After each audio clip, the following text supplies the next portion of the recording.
Happy Thursday, or whatever day it is you're watching this. Welcome to the mini class on iridology.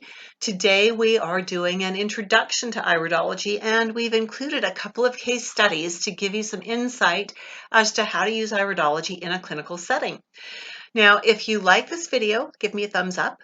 And I'd love it if you drop a comment to let me know what you learned. And I would love it if you would also subscribe to the channel. Enjoy the video, and I'll see you at the end. There are many different kinds of iridology and many iridology philosophies. So today our focus is specifically on introducing you to iridology in the constitutional style. So my original training in iridology started over 4 decades ago, and I was trained as a North American or Jensenian iridologist. And then about 30 years ago, I jumped ship and went to constitutional. Now, I did that because with the type of iridology I learned at the very beginning, I was taught that we could diagnose from the eyes, and it didn't work. It simply didn't work. I was naming diseases left, right, and center and getting it wrong every time. And that got frustrating for me and for my clients. Fortunately, some of them were patient and stuck with me.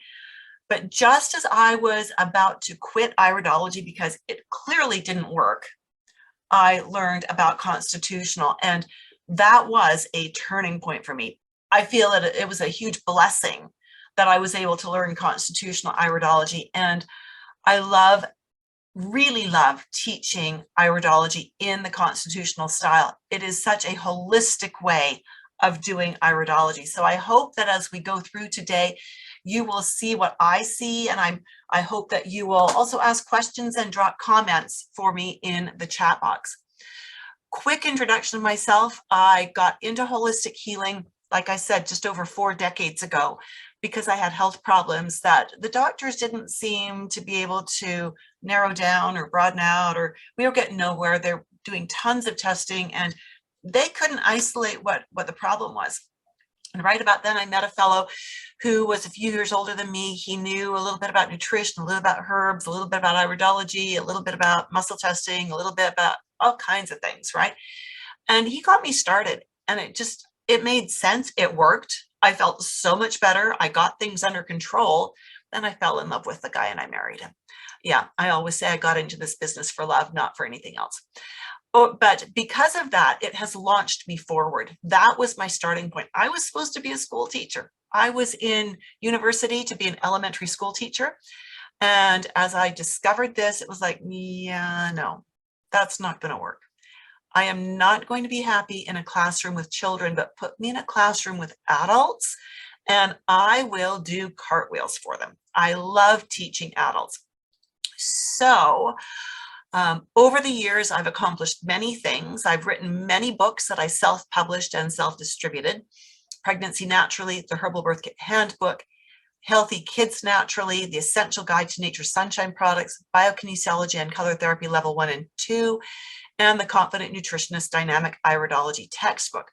I've also designed and taught courses to go with just about all of those books, plus more. I was a certified prenatal educator for a few years and designed and taught courses there.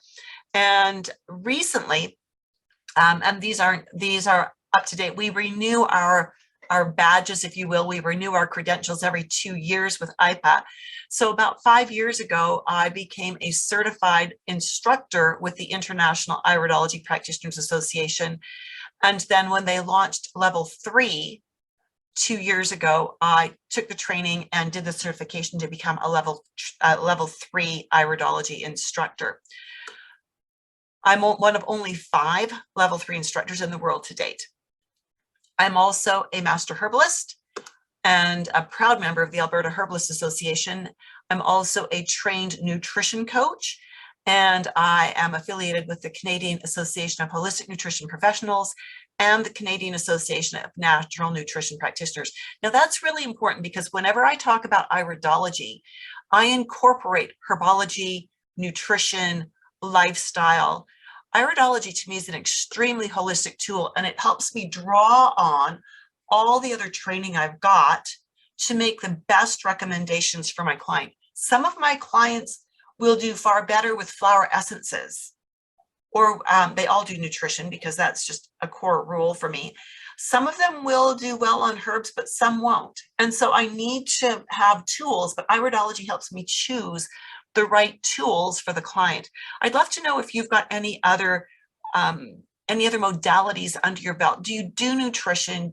Are you a trained herbalist or a trained homeopath or a trained flower essence practitioner or a trained aromatherapist? Drop that in the chat box for me. Again, it helps me to know who I'm working with.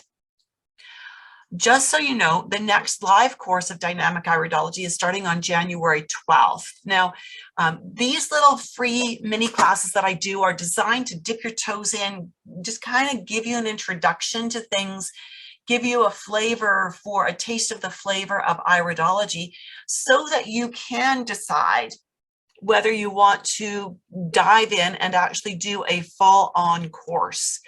And so as we do this today, I want you to keep that open mind about, where would I go with this? Is this something that I could easily incorporate that would help simplify things? And we'll talk about simplification in a few minutes. So if you're a health professional, so herbalist, nutrition coach, naturopath, chiropractor, maybe you're an RN or an ND or a medical doctor, if you've got an anatomy and physiology course under your belt, that is the only prerequisite I have for getting into my full-on course, that you have an actual college level A&P course under your belt.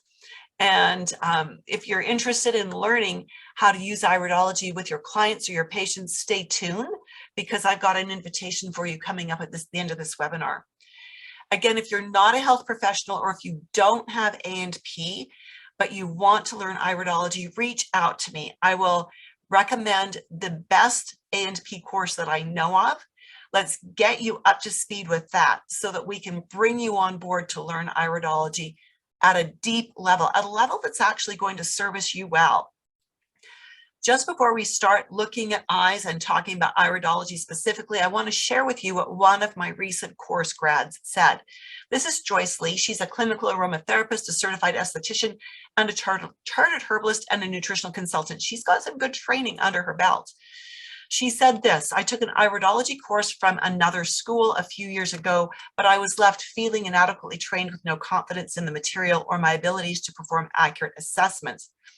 Upon completion of Judith's course, I feel very confident in my abilities and excited to offer iridology services to my clients. This course is an incredible value, highly recommended. Highly recommended. And so the 4 questions we are going to answer today as we look at this is: what is iridology? Why does it work? What can it teach us? And how should it be used? Those are key questions that we need answers to. So what is iridology?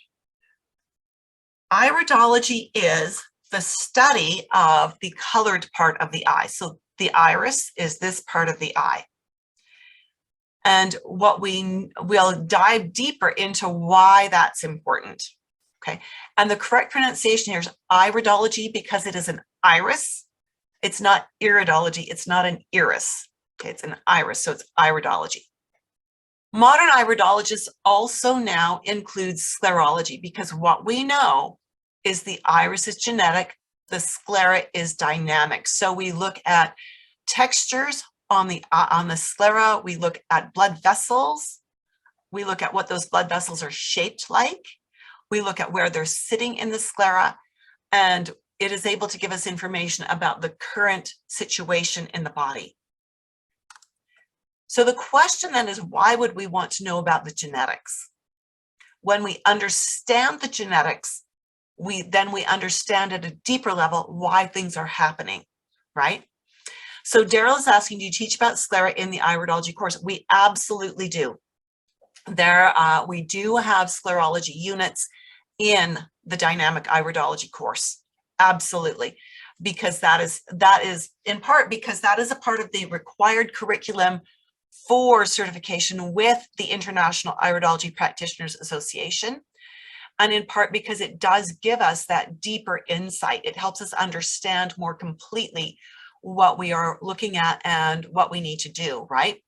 Daryl says that is huge. It is huge. It is huge. So why does iridology work? Iridology works because the eyeball is the largest neural receptor of the body. The eyeball is literally an extension of the brain. The eye itself develops embryologically at the same time the nervous system develops because it is a part of the nervous system. The brain knows everything about how your body is put together. It knows where things are strong. It knows where things are weak. It knows where things are missing. And so because it knows, and because the iris actually forms at that exact same time that the brain is developing, glitches, strong word, things will show up in the iris. Markings will be placed in the iris that correlate to what the brain knows about the body. When we see a marking in an iris, it shows us genetic potential. It does not guarantee a problem. So it says there is a weak link in this area. How that's going to manifest is not shown in the eyes. How that manifests is shown in the symptoms. Okay, so we have to have that conversation with our client. So what can iridology teach us? Well, again, focusing on the iris today, we're not touching on the sclera at all. The irides teach us about inherent predispositions, right? This tells us how the person was genetically put together.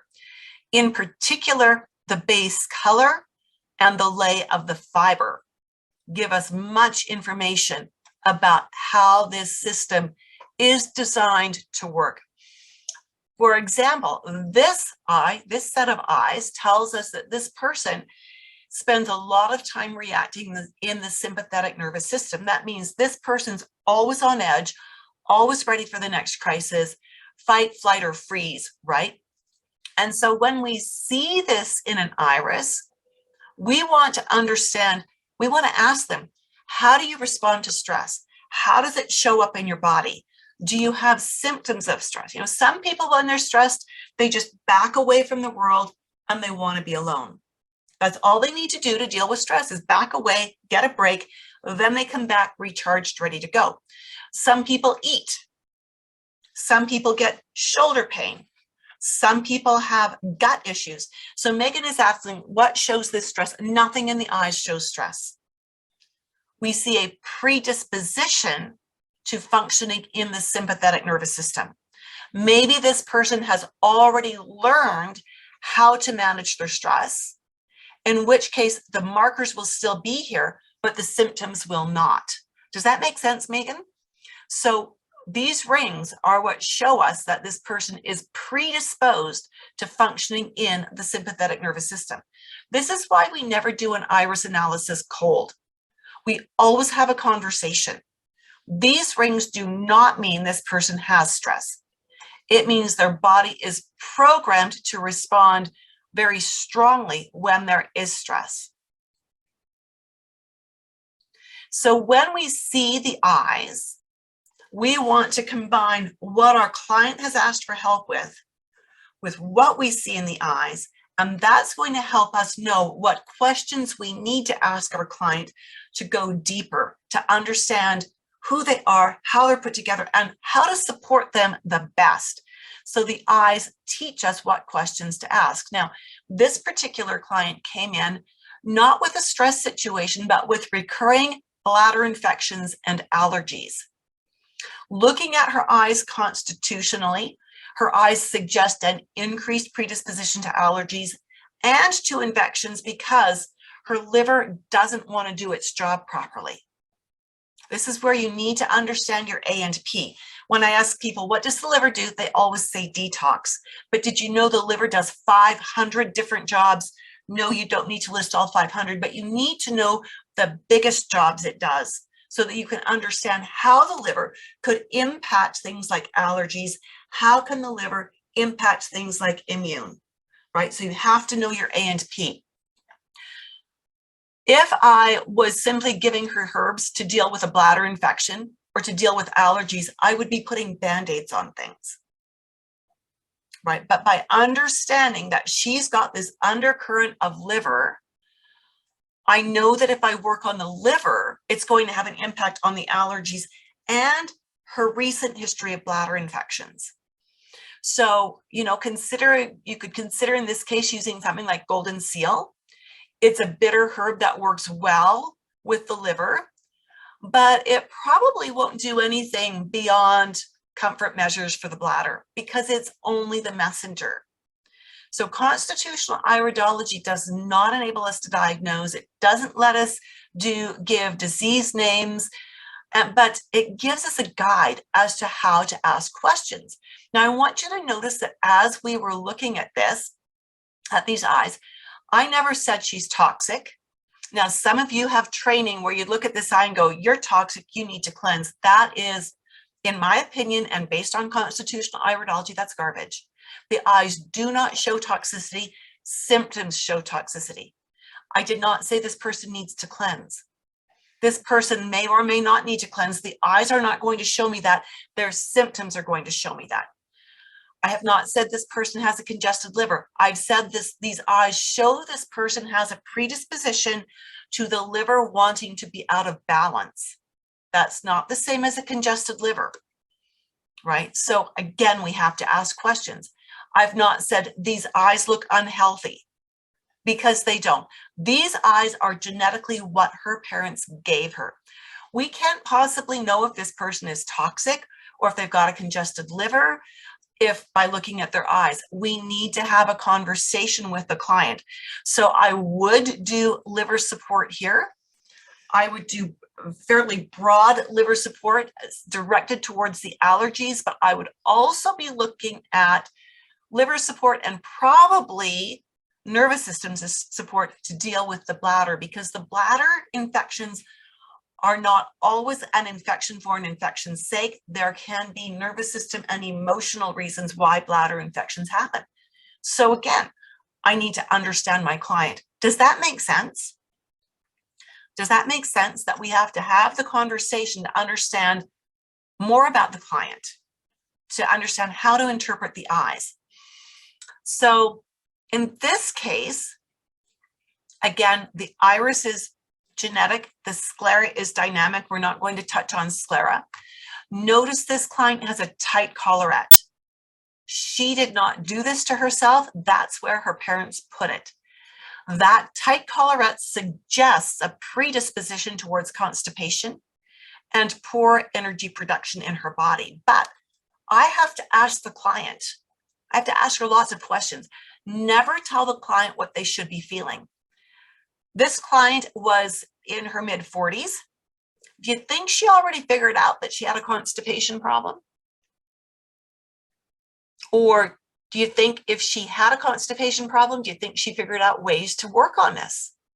Yeah. When she came in the first time, she said, I used to have a problem with constipation, but I learned that if I drink enough water, if I eat enough vegetables, and if I go for a walk every day, I can have 2 bowel movements a day really easily. Did I need to say, you have a constipation problem? No. She told me that was her history. She told me what she was doing with it. She already understands that as a predisposition. I don't need to tell her anything about that except good for you. You're doing it right. Keep it up, right? Her eyes also suggest, again, that she has a predisposition towards allergies, particularly allergies that affect the mucous membrane. So think about sinuses. So as I saw that, I asked her about a history of sinus. Not does she have it now, but have you ever had, or do you have now, a history of sinus issues, particularly allergy-based? She said absolutely, and that was one of the big reasons why she was coming to me, was she had seasonal allergies, couldn't open the window on her apartment in the springtime because then she'd be sneezing and stuffy and be a mess. Constitutionally, her irides tell me that she has a predisposition towards leaky gut.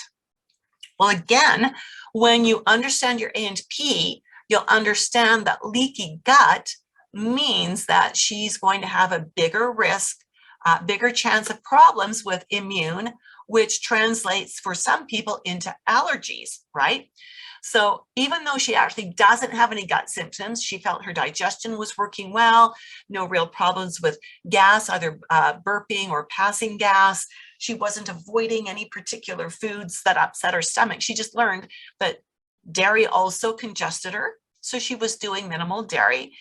But since we knew that her eyes suggest a predisposition towards leaky gut, and her sinus says she may also have leaky gut coming, and that's causing her sinus issues, we decided to work on her gut. And we went really simple. We went with some collagen, and we did that for a little while, got things happening there. And then we added some betaine hydrochloric acid because her eyes also suggest that even though she has no obvious symptoms of stomach imbalance, she might not actually digest her proteins very well.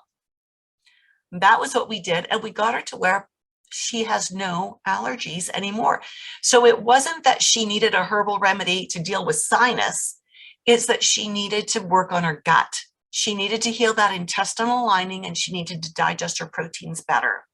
And that was how we built her up, got her to a point where she could get through spring with no problems. This is a woman who's in her mid-50s. Her diet, she had her diet figured out really well. I mean, I often will tease my clients when they come in and it's a first appointment and they're well-read and they're doing a lot of things right, like she was. I teased her and said, I'm going to move in with you. I think you eat better than I do. Really, her diet was really on track with one minor glitch, which we'll talk about. She also has a very holistic lifestyle. She's a psychologist, and she has learned that she needs to balance her work, personal life really well. So she schedules her clients appropriately when she knows she's working with a client who's a really challenging or has a lot of problems. She'll book a little more space around that so she can have some decompressed time after that session. She'll go and take a little nap if she needs to. She's physically active, so she's taking care of that as well. Her primary concern, and the only concern she had at this point in time, was that she was having hot flashes and she wanted to get rid of them. So her eyes take me in two directions. First off, nervous system.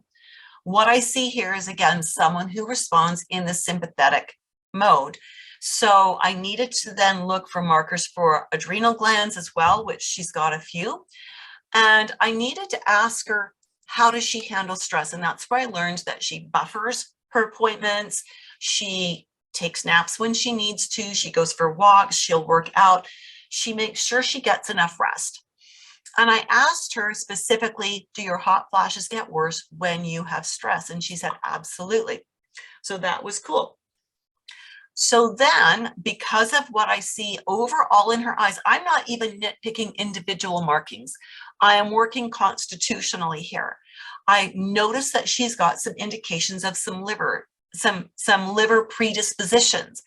So I asked her if she has any problems with digesting fats, and she said, no, she's good with fats.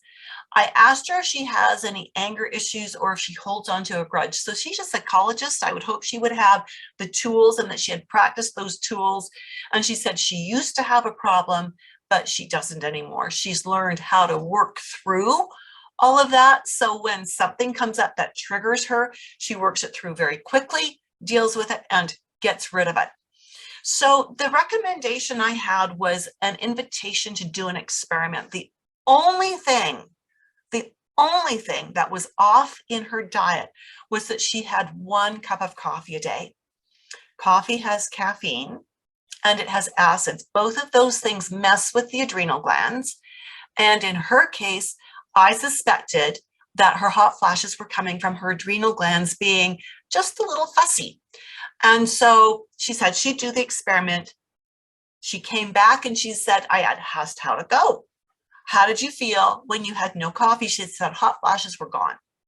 I said, so where does that leave you now? Because it's not my job to tell her what she has to do for the rest of her life. It's my job to give her the opportunity to learn what she needs and to encourage her along the right path. And she said, well, you know, coffee is the only thing in my diet and in my lifestyle that's not healthy. She said, you even said that. And I said, yes, I did. And she said, I really enjoy that cup of coffee. Okay. So I'm going to keep drinking it. I will try to find another way to deal with the hot flashes. She'd already tried hormone replacement and that hadn't worked. So I'm not sure where she's at now, giving her some space for a little while before I reach out and say, how are you doing? Right. But I was able to see from her eyes that coffee was probably the issue, that it was probably messing with the adrenals and the liver, actually. And that was probably doing it to her. You know, we tried using B vitamins with her, and that helped, but not enough to say, you know, keep doing these great B vitamins. And so it's always interesting when a client learns the truth for themselves and they choose to not act on it. Not my job to force them though, right? My job is to love them and encourage them. There are lots of different kinds of markers that suggest liver insufficiencies, and particularly insufficiencies in how the liver manages carbohydrates and blood lipids. And so we see in these eyes suggestions of congestion or insufficiency in the circulatory system. We see suggestions of increased risks of digestive challenges. We even see with things like her pupil shape that she likely has some spinal subluxations, but those were all issues for another appointment. That's not what she came in to see me about. She wanted help with hot flashes. So when I'm working with a client, I do not vomit everything I know all over them. It's too much information. It is so important that when we're working with a client, we find out what do they want our help with. And when we look at their eyes, we look for things that give us information about the problem that brought the client in. Laser focus on that for at least the first appointment, if not the first two. Get your client having really good results at that level. And then as they're getting results, you have more leeway to say, your eyes have given us more information. Would you like to work more on other things? Would you like to work at other things that might be gearing to pop up in the future? And give your client the opportunity to continue working with you and to continue developing their wellness program beyond that short little list of problems that they brought to you. Does that make sense? Does that make sense? That we don't want to flood our clients with way too much information. Yeah, so important. You know, in the early days of my practice, when I did the other style of iridology, I would often spend, well, a 1 hour appointment was typically a 3 hour appointment because I would dive into every little detail. It's no wonder most of my clients couldn't stick to a program because I was giving them way more than anyone could do in one appointment. So I learned the hard way, and now I teach that to my students. So these are the same person. These are the photos taken in 2014. These are the photos taken in 2022. Now, a lot of people would look at these and say, oh, look at that. His eyes are so much bluer. This is one of my big pet peeves with iridology. A lot of people do not understand the importance of consistency in equipment and consistency in technical settings on that equipment. These photos were done with an 8 megapixel digital camera that had an incandescent ring flash. That means it's going to generate an entirely different color on the screen and in the image than here with a 24 megapixel and an LED flash. Okay, so you can, when you're doing before and after photos, or when you're looking at these online, always look to see if it was taken with, or if it appears to have been taken with the same camera in the same setting. You cannot go outside, use your smartphone, take iPhotos in natural light, and then come indoors, grab your friend's smartphone and do iPhotos indoors and say those are the same. They are not the same. This is absolutely critical. So we're not using these photos to compare color at all. I just want to really talk about his bottom photos, because in April, when he came to me, oh, Daryl, if we are not expecting the condition of the eye to change, what is the purpose of doing before and after photos unless we are looking at the sclera? Brilliant question, Daryl. The eyes accumulate things, they don't dissipate. So what we see happens over time with an eye is we may see more pigment appear based on genetic cueing, just like my gray hair started to appear based primarily on genetics, right? Genes that were activated. Other than that, you would be looking for some markings in the cornea that would develop over time as well, not based so much on genetics as based on blood chemistry. And you would be looking at changes in the sclera as well. And so those are reasons for doing photos periodically. I like to try to do my photos annually or every 2 years. If I'm doing a complete set of photos, if I'm monitoring a particular sclera marking and I know my client is really working hard, then I will do sclera photos maybe every 6 months. All right, you are very welcome. So this client is a gentleman. He's 64 years of age. When we took these photos, 5'11", weighs 200 pounds. He came into me with a diagnosis of prediabetes. His blood sugars were averaging 7 to 7.5. Now, you may use different scales in the US. In Canada, this would be considered on the high side of normal, kissing diabetes. He had been given metformin, which gave him diarrhea. They switched him to Glumetza. He also has low potassium. He has elevated blood pressure. And he's on, the low potassium is largely because he's on the medication hydrochlorothiazide, which is a diuretic. He's also on myelin torvastatin for cholesterol, so that's a statin drug. And he's also on sildenafil, known as Viagra, for erectile dysfunction. Now remember, erectile dysfunction is often the result of diabetes and or blood pressure medications, right? He was pre-diabetic and on a blood pressure medication. He was also on Jardiance. He was on two different sugar meds, Glumetza and Jardiance. His glomerular filtration was low normal, which suggests the early edge of kidney disease. His hemoglobin A1C was 7.2. It should be below 5.7. Anything over 5.7 is kissing up to diabetes. And so we needed to get some work done with him, right? And so what we did is looking at his eyes. We know that his system, his eyes tell us that his system tends to run a little bit acidic. That could be stressing his kidneys and affecting that glomerular filtration rate. That acid will also lead to inflammation in the body. Inflammation is always a precursor of insulin resistance. And we also know that, that it's all of these things with the glomerular filtration rate is going to mess with his aldosterone, and he's going to mess with his potassium. So we've got lots of issues happening there. Potentially, when we look at his eyes, we see that he could be a candidate for under acid stomach. So we very simply recommended a few things. Now, his wife had been a client of mine for over 20 years, probably 30 years, maybe even more than that. So she kind of knew where I was going to be going. So we recommended more vegetables, including adding fermented vegetables. For many people, fermented vegetables make nutrients more bioavailable. I didn't want him using like bottled sauerkraut from the grocery store because that's got all the probiotics killed. So I put him in contact with someone who makes organic, wild crafted ferments and got him using that.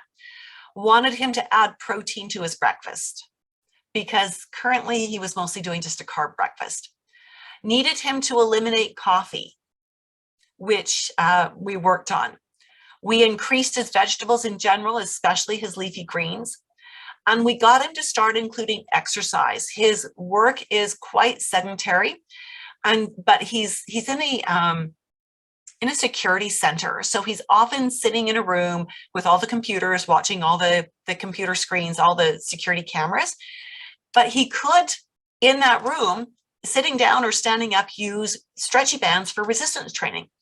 So we got him to do that. Now, we needed to do that because if we can increase his muscle and get him using his muscle, we can build his muscle, we can train his body to burn fat, and using muscles like that helps to reduce insulin resistance. Supplement-wise, we did L-arginine and we did a berberine product.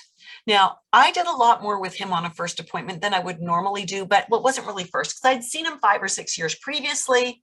He kind of knew where we were going. He just needed a gentle kick in the pants to get him back on track and to get him doing things we'd already talked about.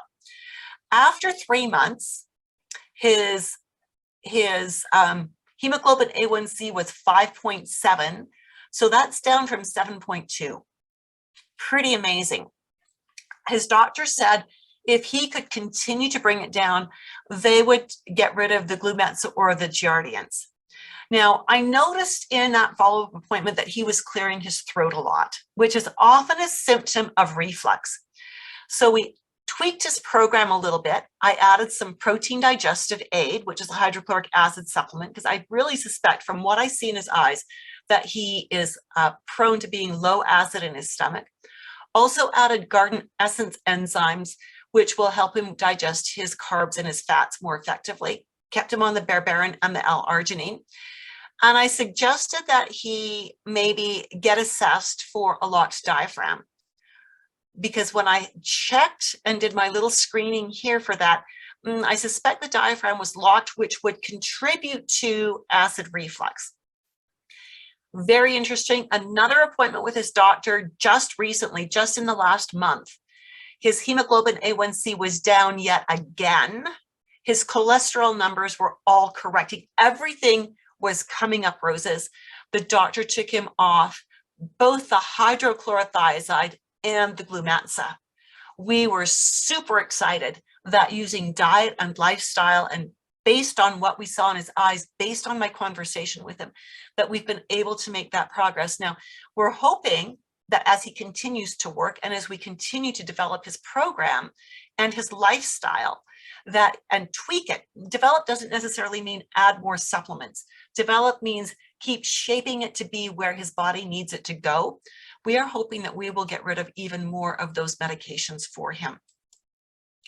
So how do we use iridology? We use it to guide the questions we ask. We use it to create rapport with our clients, and we use it to inform our recommendations.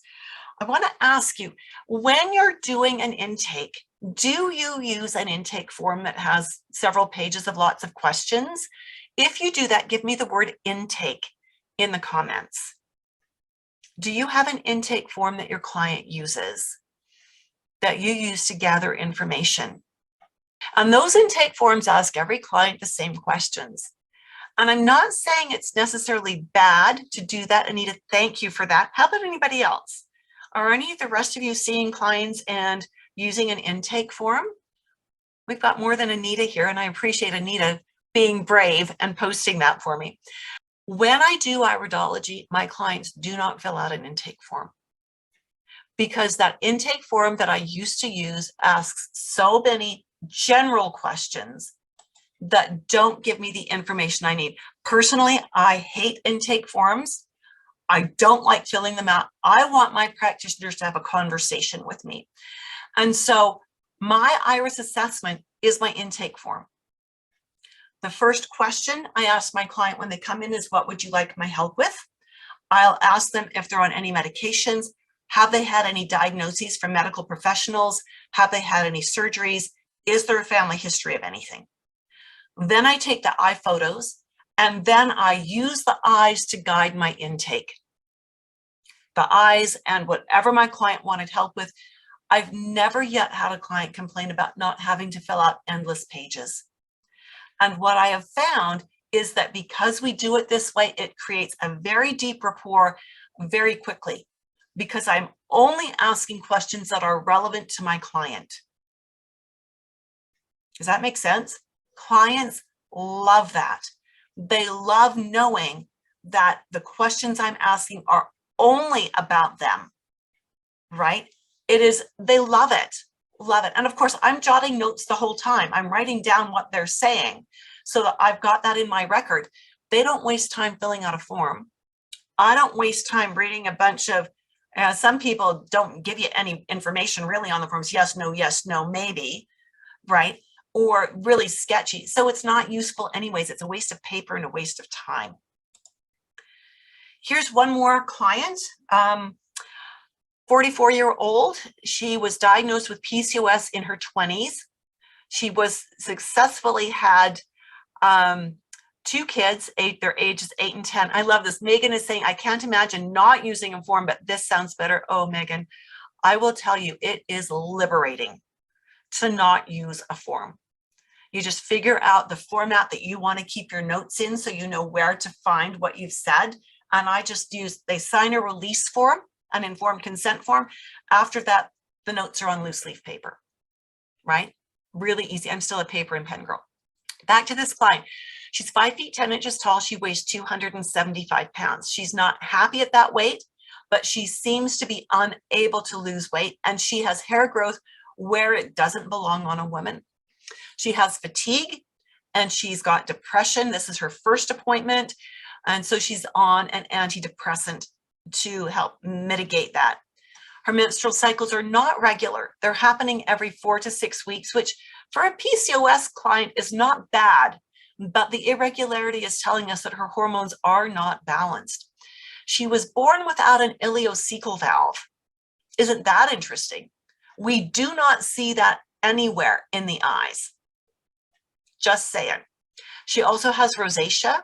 She's worked with a nutritionist before, but she didn't like a one-size-fits-all approach. She knew that she was getting a canned approach. This is what this nutritionist does with everybody, so you get it too. She did not like that. Focusing only on the markers that are going to give us information about the PCOS, because the PCOS, that hormone imbalance, is 95% of why she doesn't lose weight, right? That weight is a key indicator for many women who have PCOS. So focusing on markers that are going to help us understand her hormone balance. She has a biliary constitution. That means her liver wants to run the show. Again, liver does 500 different things, seriously, literally, and if it wants to mess anything up, it sure as heck can. She is anxiety tetanic, which means she runs in that sympathetic mode. That means she burns through her B vitamins, vitamin C, calcium, and magnesium very quickly. Now, that's important because the liver needs those B vitamins to do all of its jobs. And if she's burning the B vitamins out to deal with stress, the liver's not getting what it needs. She has, in particular, extra brown pigments in her eyes. This has a very strong correlation to the MTHFR defect, which means she can't use regular B vitamins. If she's just buying house brand B vitamins, they're going to do her no good, and they may actually make her MTHFR symptoms and the depression especially worse. So in her left iris, this is her left iris. I know my lefts and rights when I'm doing this. Right here, we've got a little mark sitting in the ovary, right? This is genetic. She didn't put it there. This is genetic. In the right iris, we've got marks sitting in that ovary as well. Again, this doesn't guarantee PCOS. Nothing here guarantees PCOS. This just says her ovaries want to have an attitude problem. All right. Then dabbling into sclera, we've got a fungal labyrinth that suggests she wants to carry fungi, or she is actively carrying a fungus. She also has some tiny fermentation signs, which suggest she may be carrying candida. Oh yeah, candida is a fungus. Go figure. Now on my computer screen, I can see very, very light yellow haze in here, which is saying liver might not be too happy. That's all I needed to see. I did not need to dive into every little thing in her iris or in her sclera. We got her onto an excellent methylated B complex. We tucked in some N-acetylcysteine for her liver. She was previously using a big box brand of gummy melatonin, gummy vitamin D, gummy multivite, and gummy vitamin C. Oh my goodness, when you look at the ingredients in the gummies, they should be banned, right? They should be banned. So we got her off those. All we did for supplements was a methylated B and N-acetylcysteine. Her food intake was sporadic and sloppy. So we were really starting from scratch, which means we had to start with little changes that she could be consistent with. So she wasn't hungry for breakfast. Her lunch was typically soup or salad or a sandwich made with white bread. So I suggested that soups, could she make them from scratch? Could she make her own broth and throw in lots of protein and veg? She could do that. I suggested that for supper, that she used to have protein of some kind with rice and with vegetables. So I asked her to drop the rice and add more low carb veg instead. She could do that. Then I asked her to work on getting her water intake up from 1 liter a day to 2 liters a day. I also suggested, so we've only done a couple of things, changed the quality of her soup, reduced her carbs at supper time, and increased her leafy greens. That's all we did for foods. So then I also suggested that, asked her if she could go for a 5-minute walk after every meal. And after 1 week, could she increase it to 7 minutes? Then another week, could she increase it to 9? Then could she increase it to 11? Activity after eating helps the body to burn out the blood sugars that are destined to go to fat, right? So it helps us to regulate things. At the 4-week mark, she was loving the low carb approach. Her digestion felt so much better. Her energy was up. Her body shape was changing. Her clothes were looser. She'd lost 4 pounds, which we were tickled silly about. She had felt so good that she stopped her antidepressant and she told her doctor that she'd done that. And her doctor ran some labs and said, I have no complaints. Whatever you're doing, keep doing it. You are on the right track. Her husband said she's sleeping better and she's got more energy and she's just a nicer person to have around. Then we added collagen to her program. So at the 4-week mark, sent her away for another 4 weeks. When she came back, we're now at the 8-week mark. She was down another 4 pounds. She had never lost a pound a week consistently over 8 weeks. She was ecstatic, absolutely ecstatic. And even more than that, she wore to her appointment clothes that she wore to the first appointment. Now, you wouldn't think 8 pounds was much, right? But she sat there doing this. Her shirt was so loose, there was room for another person inside it. She kept having to hike up her pants, even when she was sitting down, because they were so loose, they were falling down. We are slowly building her program. We'll reshoot eye photos probably in 4 to 6 months, but she is getting the results she asked for. We're going to stay focused on those results. I'm not going to be diving deep into lots of other areas just yet. I'll probably maybe add some omega-3 on her next appointment, or I might decide to work on that undercurrent of the fungus that I believe is in there. But that's where we're headed, and we're just doing it in baby steps and look at the results these people are getting, right? So in order to create our programs, we must understand what our client needs help with. We must understand where they're starting from. We have to understand how the body works. And that's where the ANP comes in. And then we have to understand how the iris and sclera markers all work together to give us layers of information that help us to understand the root. With the exception of anatomy and physiology, everything that you've seen here, oh, and some of the sclerology, we don't get too deep. We do 2 modules on sclerology, but some of what we've covered in sclerology here is also included in the dynamic iridology course. So with that, I'd like to spend just a moment and introduce this course to you. The Dynamic Iridology Assessment System course is the only live, online, fully mentored course for nutritionists, herbalists, naturopaths who want to streamline their clinical work without sacrificing client care. If you want to be able to do your intake and a solid program for your clients in one 75-minute or 60-minute appointment, dynamic iridology is the way. And as you've seen with the iridology, it helps us to build the programs step by step so that your clients can stick to the programs and can be successful with them. You're not doing a shotgun pattern and spewing everything out that you know. You're picking the recommendations to make that will be the most effective for that client in that moment.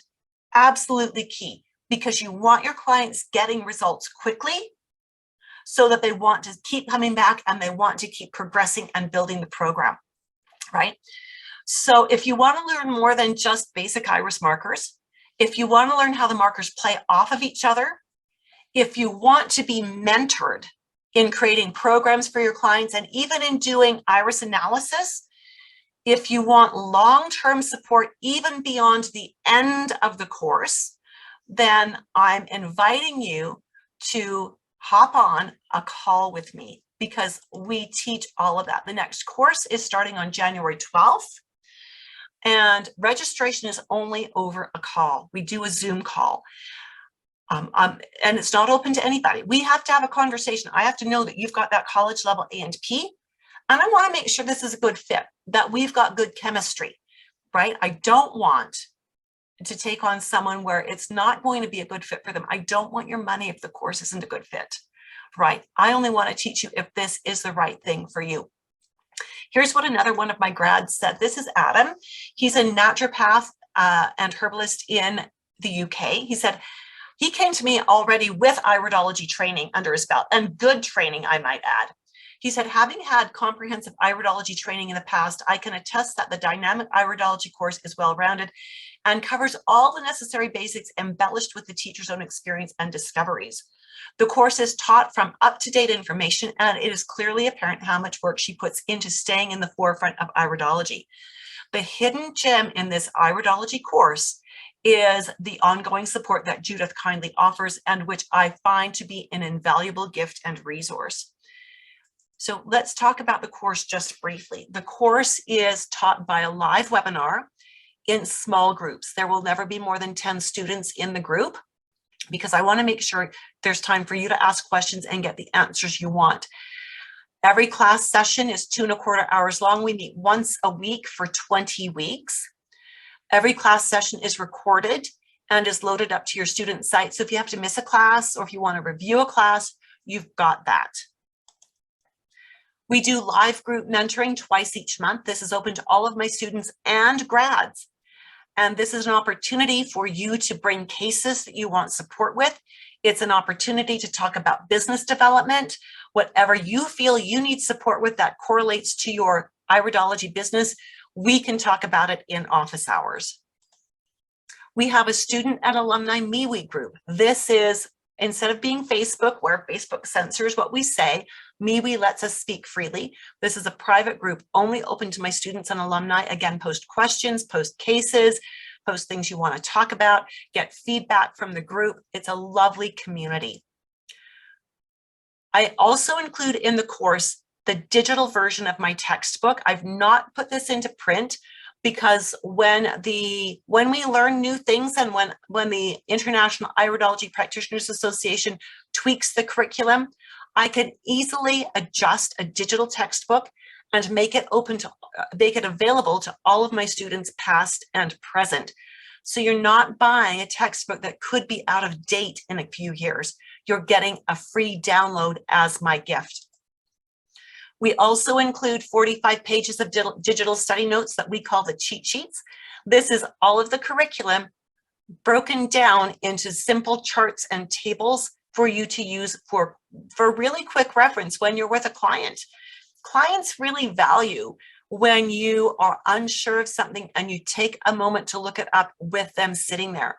You don't have to know everything, but they want to know you got it right. And if that means you looking something up, they love that. I've never had a client say, "What are you doing? You're wasting my time." I also include certification to become IPA mentoring to become IPA. Let's do that again. I include mentoring for your IPA certification. The certification process is quite rigorous, and from 10 months from your final class date, for that 10-month period, I include all of the mentoring you need, right? Now, not up to me to keep track of where you're at in that 10 months. You've got to be working on things as I outline them so that you can actually get certified. If you don't complete the certification requirements in that 10-month period, you can purchase an extension. Why do I put a limit on it? Because what I found is that when people don't get their certification done quickly after the course is finished, they come back a year and a half or two later and they're wanting private classes. They're saying, you said you'd mentor me. Yeah, I said I'd mentor you, but I didn't say I would teach you the course privately a second time, right? So this is holding your feet to the fire here. So if that sounds good, if you're thinking you want more information, you want to know if this is a good fit, you maybe want to have a look inside the classroom, the online classroom and things like that, and you are seriously considering hopping on board with a fully mentored iridology program, then take note of this URL, tinyurl.com/dynamic-iridology-insight. Use that to schedule your one-on-one Zoom meeting with me. I guarantee the Zoom meeting is not a sales pitch. It's to see if it's a good fit. If it's a good fit, I will invite you to enroll. I'll give you the opportunity to enroll. If it's not a good fit, I will give you some coaching as to what I think would be a better fit for you. So with that, my friends, thank you so much for being with me today. I look forward to speaking with many of you on calls in the coming week to see if this is a good fit for you. Hey there, how was that? I would love it if you would drop a comment below to let me know what you thought of the video, and especially what you learned.